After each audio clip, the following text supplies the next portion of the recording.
right. I've gone through your computer's browser history, and you seem to have a type.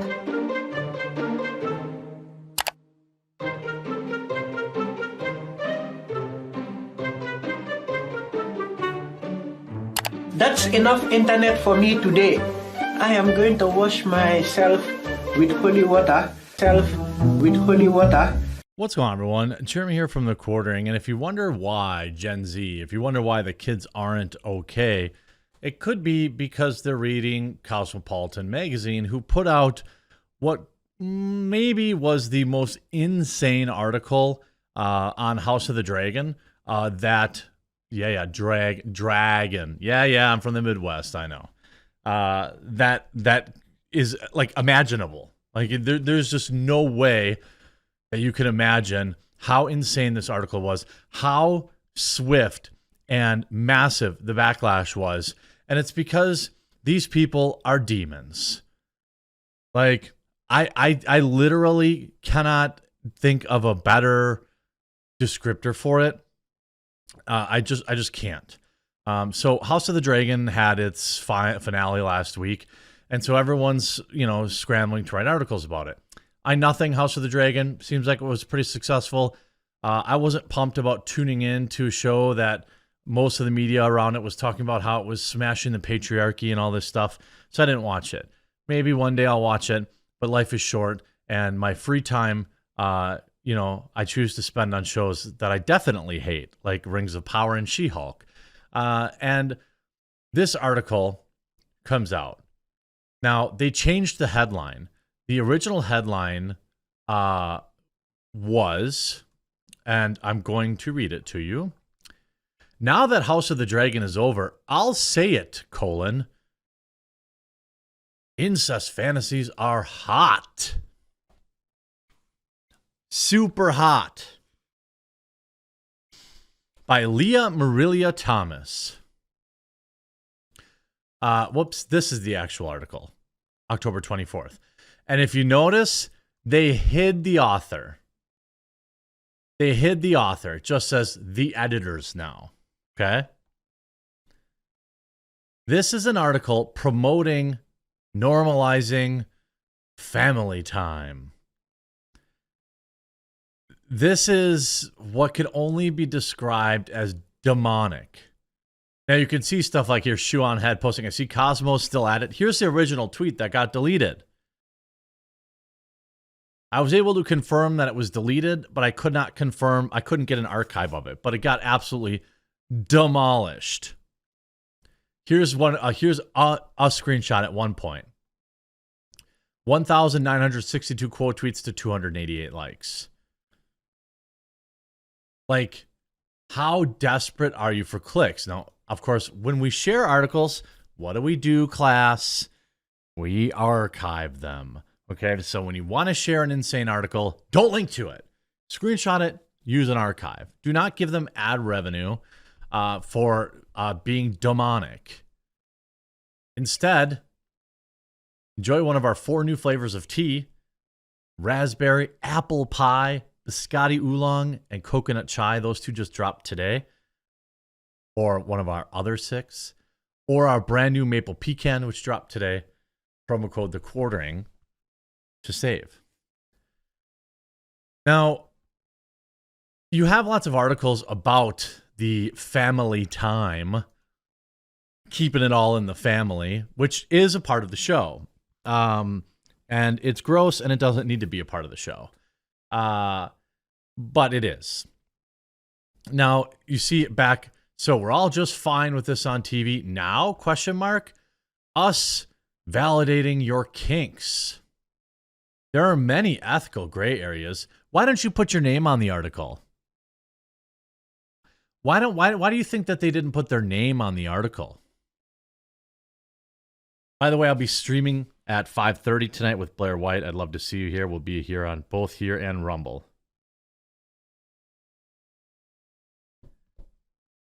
That people are willing to gray areas that people are willing to overlook when it comes to hookups on TV. Cheating, see Grey's Anatomy, illegal power dynamics, Pretty Little Liars, mostly outdated concepts like arranged marriages and hypergamy. The list goes on and on. But if chemistry is right and the hookup is hot, the details and circumstances around the relationships doesn't really matter. What? Yes, it does. Fans are going to ship them anyway. Well, that's true because they're deranged too. But family stuff, that feels like a bit much, right? Right? There's nothing morally okay about interfamily stuff, no matter how hot the actors and how palpable the chemistry. And yet, a week after, since August 21st, fans have rooted, nay, thirsted for Damon and Rhaenyra, I'm not sure who that, Rhaenyra, to hook up. I, in my non-professional, non-TV critic capacity, think it's safe to say that actors Matt Smith and Emma D'Arcy have the kind of chemistry that makes me constantly want more of them. A concept I was totally fine with until I realized I was lusting for scenes featuring an uncle and a niece. Was I uncomfortable? Yes. Was I hungry for more? Also, yes. What? I mean, just say it right out loud, right? These people are disgusting. And, you know, also, if you know anything about these type of relationships in real life, if you know anything about the statistics, high percentages of these type of relationships are in the worst kind of circumstances. I'll just say abuse, all sorts of stuff like that. But yeah, Slay Queen, let's ship them on Twitter. The brothel scene was hot. You know, this is gross. When they finally hooked up as consenting adults, fans ate it up. You're a degen if you did. When they conspired to fake her husband's passing, get married in a traditional ceremony, and it looked longingly into each other's eyes, it was, dare I say, kind of sweet. No, it isn't. It's gross, and it's family. Like, it's supposed to make your stomach churn. It's not supposed to be something you go on Twitter and talk about shipping and talking about, oh, wouldn't it be awesome if these family members hooked up? It's gross. And I'm not the only one who thinks it's okay. Ever since this cursed show came out, my social media feeds have been inundated with fan accounts from people equally as thirsty for this twisted uncle-niece dynamic and also simultaneous confused over said thirst. No, they weren't confused. They're not confused. They're just demonic. Gross. Children. This is like the hookup positive world we're living in now. Like, oh, nothing's off limits. Everything's hot. Everybody has to be sleeping together. Otherwise, it's unimportant.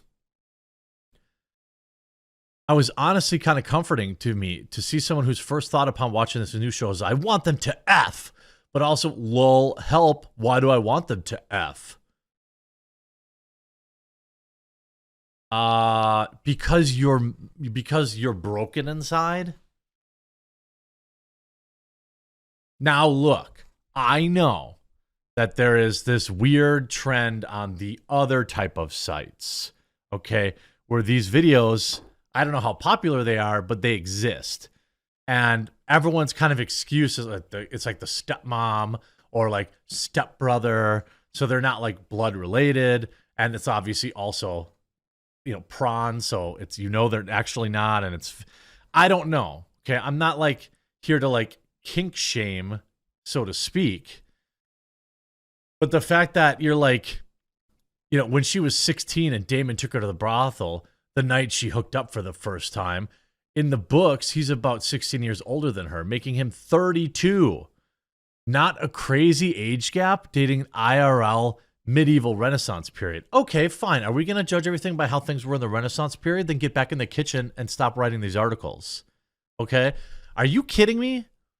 So on top of the fact, I didn't even know this. See, I don't read the articles ahead of time. It leads to some mess ups at times, and sometimes I have to scrap a video because it wasn't what I thought it was. But like, also it leads to more genuine reaction. So that's why I do it. But a 32-year-old and a 16-year-old is gross. Gross. That alone should be enough for you to be like, absolutely not. And then the fact that they are related is not something to be celebrated. I know it's icky, but I love them too. But we know the Targaryens, they want to keep the blood of the dragon strong, even if these two with the age difference are alike. Huh? So I'm cool with a 32-year-old and a 16-year-old, and also the fact that they're related.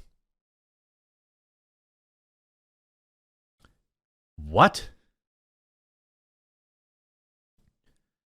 And then they say at the end, we ship this couple so ardently because Game of Thrones is fake.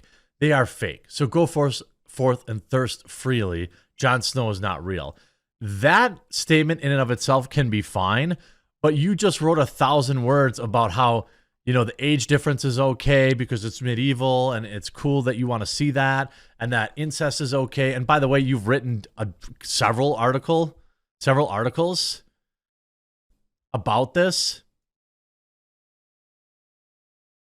Here's one that you wrote on October 10th. Like, why is that? Doesn't have to be a part of the show. Like, I'm not saying that you don't have to, you know, that like enjoying things that taboo like makes you a bad person.